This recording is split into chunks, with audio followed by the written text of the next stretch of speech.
Magandang araw mga ka-stroke. So, paano ba natin may ayos ang lakad? Pero nakakalakad ka na, di ba? Pero ang lakad mo ganyan. Ayan. Kailangan kasi nasa harap. Sa harap pumapatak ang paa. Pero alam nyo ba na mayroon ding exercise dyan na dapat sinasanay para may ayos ang lakad? So, bago ko pakita yan, ay tayo po muna ay mag-like at mag-subscribe at inyo ring i-hit ang notification bell para updated tayo sa mga video ganito na lumalaban sa stroke. So, samahan nyo ako hanggang sa uli. Let's go! Abangan nyo, maliligo ako. Kung bago pa lang sa akin dyan, subscribe.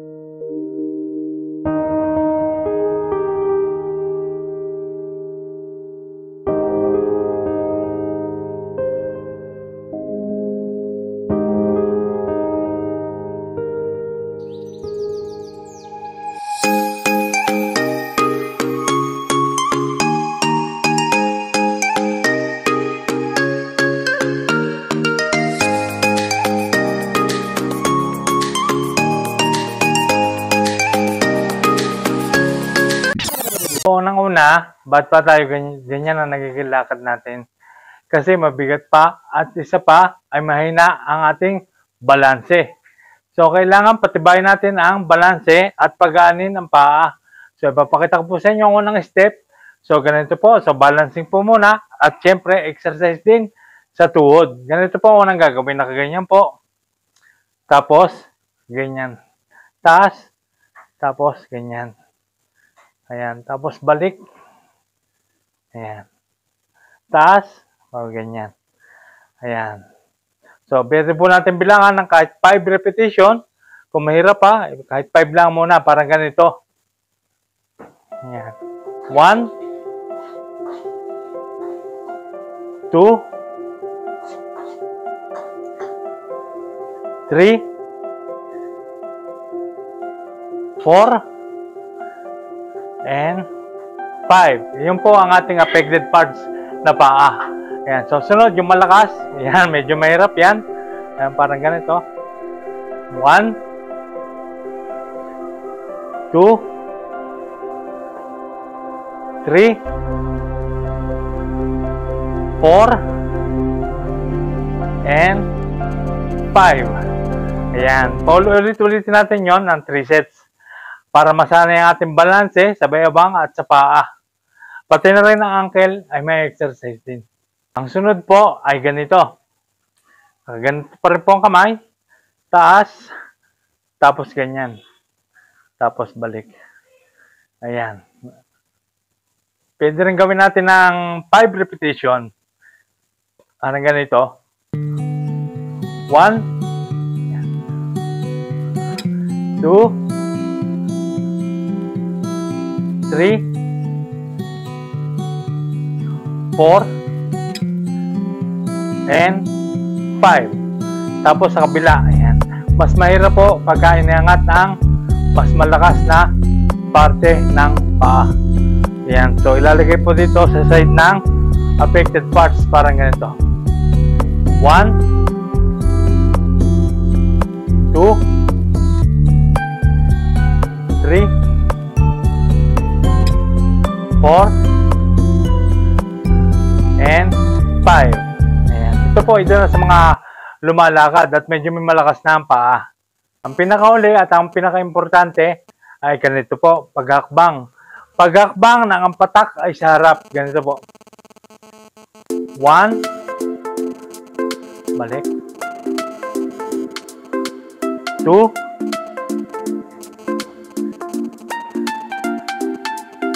3, 4, and 5. So, pag nasanay nyo po yan, gawin po natin ng gawin. Kung matagal man ang proseso niya, ang progress, ay basta tuloy-tuloy lamang po natin gawin. At gawin natin ng tig-3 sets na tig-5 repetition. At siya ay masasanay ng laging inililiko. So, pag naglakad tayo, masasanay siya nang iniliko na natin ang ating tuhod. Ibig sabihin, gumagana siya. Gawin lang natin ang gawin ang mga pinakita kong exercise na yon. At kung siya man ay matagal ang progress, matagal siyang mag-recover, matagal gumaan, basta ituloy-tuloy nyo lamang po, huwag nyo tigilan. Sapagkat ako po ay 1 taon mahigit na bago ako nakalakad ng ganyan. So, yun po ay pinractice ko po ng pinractice.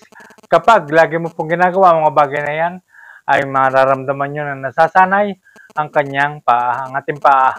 At may lalakad nyo ng lumiliko. So, basta diretso lang at wag tayong susuko. At syempre, kasama rin dyan yung talagang naniniwala ka sa iyong sariling kakayahan, yung determinado kang gumaling, meron kang motivation, at laging positibo ang iyong iniisip. Sapagkat ang power of mind, at pag iniisip mo na may mangyayari maganda, ay talagang nangyayari.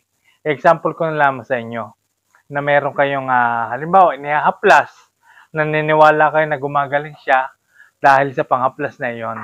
Ay sapagkat gumagana ang inyong power, ang brain power, at na yun ay sa pamagitan ng positibong pag-iisip. Pero ang totoo niyan ay siya ay naigagalaw. Yun po talaga ang sikreto diyan. Sapagkat wala pong gamot at wala rin na ihahaplas na panglunas sa ating pong affected na parte ng ating tinamaan ng stroke, wala pong gamot diyan. Ang susi lamang po diyan talaga ay yung siya ay may galaw na may galaw at may exercise. Kung meron ka naman pera at may therapist, ay magpa-therapist ka na magpa-therapist. Pero kaya lang, kailangan araw-araw.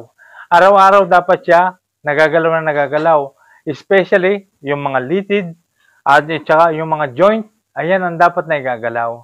Para kasi ma-activate yung kanyang muscle at ma-recall papunta sa utak at may balik ng utak ang dati niyang galaw.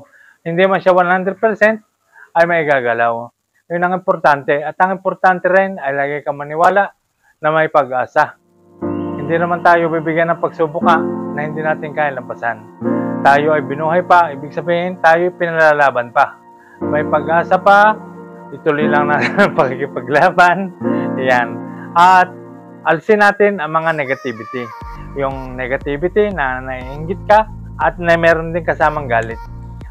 Naiinggit ka dahil sa may nakikita ka mga kapwa natin kay stroke na mabilis nakaka-recover, ay maiinggit ka. At doon uuwi yan sa idadon mo ang sarili kung bakit ikaw, bakit ako, matagal ako makarecover.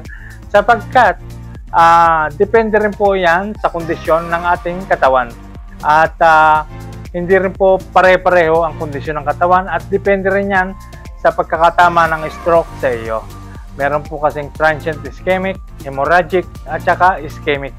Ayan. So, yung pong mga transient ischemic, ayun po ay mild stroke lamang. So, madali sila makarecover. Huwag po tayong makikipagsabayan doon sapagkat ang paggaling ay hindi naman po karera.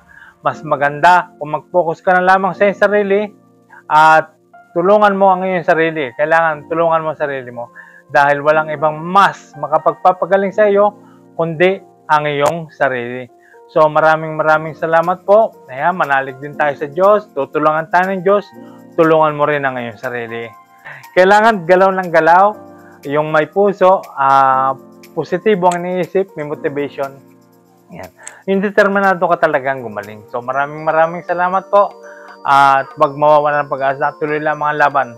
At sa huli, makakamtan natin ang lakas at ang pagbabalik. Kung hindi man siya 100%, ay tanggapin na rin natin. Sapagkat tayo na-stroke eh.